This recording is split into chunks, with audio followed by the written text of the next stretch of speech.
Bueno, pasaron las elecciones, hubo el temblor en la bolsa, que inmediatamente se resolvió.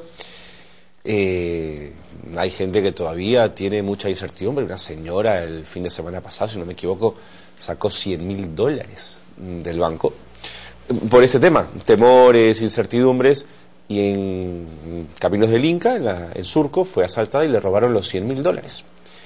¿Por qué les cuento esto? Porque nuestra pregunta es, bueno, ¿y qué hacemos en el futuro si todavía hay ciertos niveles de incertidumbre con respecto a tener el dinero en soles o el dinero en dólares? ¿Cuál sería la mejor recomendación en ese campo?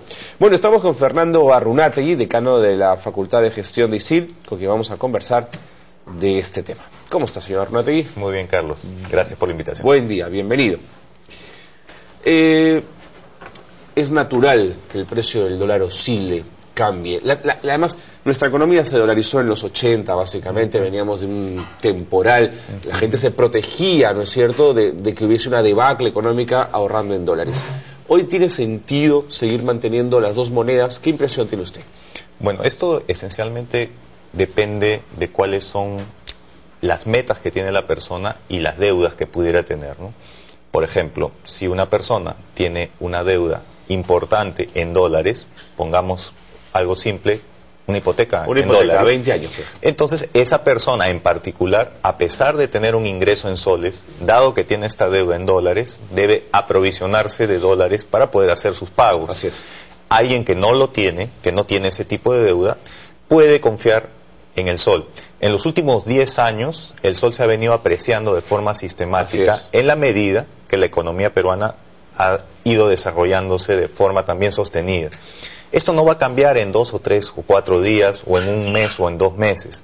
Es usual, si retrocedemos en el tiempo, que cuando hay un cambio de gobierno, pasó lo mismo hace 5 años, en la época de Alan García, hayan oscilaciones tanto en la bolsa como en el tipo de cambio, aunque en este caso en particular, la oscilación en el tipo de cambio ha sido muy leve y se ha regresado a la tendencia que ya se venía viendo desde principios de año, que es la apreciación del sol. En otras palabras, el dólar sigue bajando su nivel de precios. Hace muy poco veía ya las proyecciones de un importante banco nacional que indicaba que el dólar hacia fin de año podría estar en 2.70, que es un nivel bastante más bajo de lo que está ahora, si es que el gobierno que está por asumir sus competencias, como todo parece indicar, seguiría los principios de disciplina fiscal y pues manejo de inflación correcto, ¿no? De acuerdo. Ahora, aterrizando más esta explicación que usted nos hace, señor Arrunategui, si yo tengo una hipoteca, como usted lo ha mencionado en el ejemplo que da, en dólares, que tengo que pagar mensualmente en dólares, usted habla de provisionamiento. Es decir, no es que yo gane mi dinero al mes, de ahí tome soles, los pase a dólares y pague, porque ese cambio todos los meses podría perjudicarme, ¿no es cierto? Sobre todo si el dólar sigue en una tendencia que me perjudique en el tipo de cambio. ¿Qué significa provisionamiento? ¿Debo tener 2 o 3 cuotas de mi hipoteca guardaditas? Exacto, debería ahorrar una parte de su porción dedicada justamente a la acumulación o al ahorro en la moneda en que tiene sus obligaciones. Para decirlo en simple, a todas las personas que nos están escuchando en esta mañana, cuando uno tiene deudas en una moneda, normalmente lo que se dice es que debe hacer un match, un calce, es la palabra técnica, entre la deuda y lo que vienen a ser sus ahorros, para poder prever, como tú dices, 5, 3, 8 cuotas, lo que sea posible, de pago futuro. Claro. A fin de evitar verse afectado por oscilaciones temporales. Imaginemos una persona que todos los meses compra dólares exactamente lo necesario para pagar su hipoteca. Que es lo usual. Esa persona, al no tener un stock de dólares guardado, lo que va a suceder es que cualquier efecto que pueda ser coyuntural lo va a afectar directamente. Está sujeto a cualquier variación en el mercado, no va a poder evitarlo. Por ejemplo, si hubiera necesitado comprar dólares en un momento en que subió, se hubiera perjudicado, indudablemente. Pero si esta persona tiene el calce entre sus ahorros y sus obligaciones, de repente ese mes no hubiera necesitado o no hubiera cambiado porque no lo hubiera favorecido y hubiera usado el stock de dólares que tenía. Claro. Ahora, si te doy algunas cifras, por ejemplo, a nivel de ahorros, solamente el 42.9% de todos los ahorros que hay en el Perú están en dólares. Y eso ha venido cayendo. Para ver justamente ese tema. Veámoslo. Y usted nos puede dar una mejor explicación, señor director, cuando usted quiera. Ahí tenemos, por ejemplo, depósitos en moneda nacional en millones de soles del año 2009 al año 2011. Fíjese usted cómo han venido subiendo, ¿no? Sí. De forma importante. Esos depósitos que aparecen en el cuadro, 60.000 millones de soles, están referidos esencialmente a los depósitos bancarios. O sea, ahí están los depósitos solo de los bancos. Ya. Si a eso yo le sumara los depósitos de las cajas municipales y cajas rurales, podríamos llegar a un monto mayor todavía. Estamos hablando... ¿A cuánto podríamos llegar?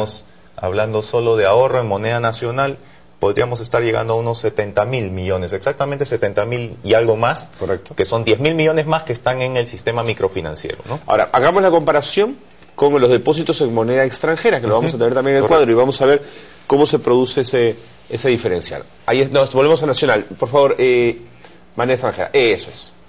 Esa cifra de 21.000 millones de dólares también se refiere a los depósitos de ahorro colocados en el sistema bancario. Habría que sumar ahí también lo que está en el sistema microfinanciero, con lo que deberíamos estar llegando a unos 25.000 millones. Pero a nivel global, todo el sistema financiero, tanto bancos como cajas municipales, cajas rurales y financieras, sumado todo esto, nos daría a nivel de soles, o sea, ya pasando esos dólares, todo a soles, 148.000 millones de soles en ahorros, que son básicamente depósitos a plazo fijo, incluyendo CTS y todo. Esto ha venido creciendo en el último año 18%. De acuerdo, pero en tal caso, comparando los dos cuadros, da la sensación que los peruanos comenzamos hace buen tiempo ya a ahorrar en soles, a tener nuestros soles en el banco en relación a dólares, ¿no es cierto? Si vemos la serie histórica, o sea, los datos de muchos años, 10 años, por ejemplo, se va a notar ese efecto que tú mencionas, Carlos, claramente, y nos lleva al punto que estamos hoy. 42.9% de todos los depósitos de ahorro están nominados en dólares, solamente eso. Hace 15 años probablemente eso era 80%, porque la gente no confiaba en la moneda nacional. El BCR a lo largo ya de un buen tiempo está cumpliendo adecuadamente con su rol de defender el valor de la moneda, porque una de las funciones de la moneda, Carlos, es ser una referencia de valor, es decir, permite que nuestro trabajo, las ganancias de las empresas se puedan tangibilizar en un activo. La moneda es un activo y una de sus funciones es preservar el valor. Si una moneda es inestable, no sirve para preservar el valor. El sol ya desde hace varios años, felizmente, ya se ha tornado en una moneda bastante estable.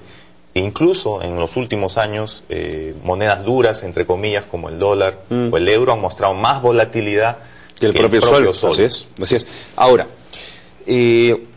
pensemos en el sistema privado de pensiones. Correcto. En ese sentido, hay la opción de hacer tu ahorro, ¿no es cierto?, en soles y hacerlo en dólares. En ese sentido, la misma dinámica, en momentos en el que el dólar esté bueno, quedarnos en dólares, después en soles, ¿cuál sería ahí la sugerencia? Correcto. En el sistema privado de pensiones, generalmente los depósitos están en soles. En soles. ¿Sí? Lo que podría ser de elección tal vez es la pensión, ajá, ¿no?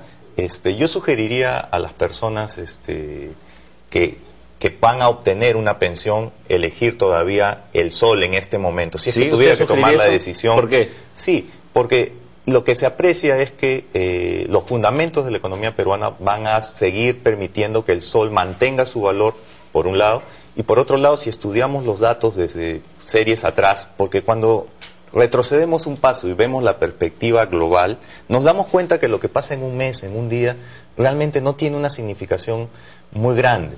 Lo que tenemos que ver todos es el tiempo, un tiempo mayor, y darnos cuenta de las tendencias. Y la tendencia es a que el sol se aprecie y el dólar pierda valor. Los fundamentos de la economía americana en este momento no son los mejores. Por lo tanto, en el futuro, 2, 3, 4, 5 años, las decisiones de tomar pensiones en dólares probablemente no sean las mejores, sobre todo tomando en cuenta que esa persona va a residir en el Perú y va a hacer gastos en soles. O sea, imaginemos, va a recibir su pensión en dólares, pero como vive en el Perú va a tener que cambiar esos dólares a soles para poder vivir. Entonces yo le recomendaría tomar su pensión en soles. ¿Sugeriría lo mismo en el caso de fondos mutuos? En el caso de fondos mutuos, en estos momentos, primera sugerencia, en este momento tal vez no hacer movimientos bruscos. ¿No? ¿Por qué? Porque los fondos mutuos se componen en una medida importante, dependiendo del fondo, obviamente, de acciones. Claro, los fondos más arriesgados cotizan en bolsa. Correcto. Claro. Entonces, y hoy día digamos, el mercado no termina de estabilizarse. Yo creo que va a suceder cuando tengamos ya señales inequívocas de que se va a mantener una política económica responsable, que es lo que yo espero, ¿no? En términos de control de la inflación, manejo del gasto público, las cuentas nacionales principales, y esos fundamentos van a permitir tomar una decisión mejor en el tiempo. Pero hoy día la recomendación es no hacer movimientos bruscos, porque podríamos estar realizando pérdidas, que es lo que dicen los entendidos, ¿no es cierto? Es decir, vendiendo a un precio que no es el correcto y recuperando menos de lo que podríamos recuperar en una coyuntura donde las cosas están más claras, ¿no? ¿Ayudaría a fortalecer la posición del sol que se exigiera al mercado que todas las operaciones de compra-venta se hicieran en soles, por ejemplo? Los autos, comprarlos en soles, las hipotecas, tenerlas en soles. ¿Usted diría que no es una buena idea? Yo creo que hay bienes que por su naturaleza se van a seguir transando en dólares. Por ejemplo, los autos, porque son importados. Ya. Entonces se trasladan los costos y los precios internacionales. Y por otro lado, como principio, ¿no? Creo que el hecho de intervención, dice usted. Exactamente. El hecho de fijar reglas sin tomar en cuenta la capacidad de elección de los agentes económicos, o sea, es decir, que alguien por mí tome la decisión de que no puedo comprar algo en dólares sino en soles, eso inmediatamente produce un efecto en el mercado. Y es probablemente el efecto inverso. Claro. Es decir, comienza a generar operaciones encubiertas en lo que se llama mercados negros, cuando se generan prohibiciones. Yo diría, digamos, las propias empresas podrían de motu propio ir pasando hacia el sol. Es lo que está pasando. Es lo que está pasando, Carlos. En hipotecas, por ejemplo, las hipotecas hace algunos años estaban totalmente dolarizadas. Hoy día el crecimiento de las hipotecas en soles es importantísimo y estamos llegando a un 50-50. Es decir, 50% del stock de hipotecas nominado en soles y 50% en dólares. En vehiculares está comenzando a existir ya un porcentaje, todavía no es muy grande, pero un porcentaje de créditos en soles. Un país soberano como el Perú, que tiene una moneda importante en este momento, muy estable, como es el sol, debe mantener su moneda. Es un principio fundamental de manejo económico. Cuando un país pierde el control de su moneda y se somete a una moneda extranjera, las herramientas de política monetaria de su Banco Central prácticamente se reducen de una forma muy importante, es decir, pierde el control de su economía, cosa que ha pasado en países vecinos. Recordemos, Ecuador tiene una economía dolarizada. Los instrumentos que tiene nuestro Banco Central se basan en el manejo de la moneda nacional. Hay que fortalecer el sol y el principal, decisor, el Banco Central, ha estado tomando las medidas correctas para que eso ocurra.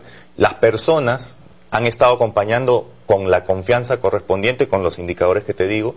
La dolarización tanto de depósitos como de toma de créditos ha ido disminuyendo en los últimos 10 años de forma importante. Por lo tanto, debemos seguir en ese camino. Las señales que reciba la economía en términos de manejo responsable de la economía interna son las que van a permitir que los agentes sigan prefiriendo el sol como lo están haciendo hasta ahora. Así usted muy claro, señor Arrunategui, muchísimas gracias por habernos acompañado. Gracias, Carlos. Hemos estado con Fernando Arrunategui, decano de la Facultad de Gestión de ISEL.